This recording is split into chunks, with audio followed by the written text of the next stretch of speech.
Director ராஜகுமாரன் அப்படின்னா இப்போ இவர் வந்து ரீசெண்ட் டைம்ல ஒரு காமெடி நடிகராகவும் ஒரு 2 படத்துல ஹீரோவாகவும் கூட நடிச்சிருக்கிறாரு. கண்டிப்பா இவர் ஒரு டைரக்டர் அப்படின்றது எல்லாருக்குமே தெரிஞ்சிருக்கும். சில பேருக்கு நடிகை தேவயானுடைய கணவர் அப்படின்னு தெரிஞ்சிருக்கும். இவர் டைரக்டர் விக்ரமன் கிட்ட அசிஸ்டண்டா ஒர்க் பண்ணவர்.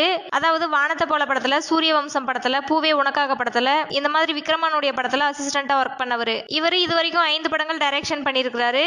அந்த 5 படங்கள் என்னென்ன அப்படின்றத நம்ம இந்த வீடியோல பார்க்க போறோம். இவர் படங்கள் டைரக்ட் பண்றதுக்கு முன்னாடியே அசிஸ்டண்டா ஒர்க் பண்ண படங்கள்ல சின்ன சின்ன சீன்ல வந்திருக்கிறாரு. பூவே உனக்காக படத்துல ஒரு சைக்கிள் காரரா வந்திருப்பாரு. அதுக்கப்புறம் சூரியவம்சம் படத்துல பஸ்ல தூங்குறவங்கள ஒருத்தரை எழுப்பி மணிவண்ணன் கலாய்ப்பாரு. அந்த தூங்கின இருக்கிறவர் எழுந்து மணிவண்ணனவே கன்ஃபியூஸ் பண்ற மாதிரி கலாய்ப்பாரு.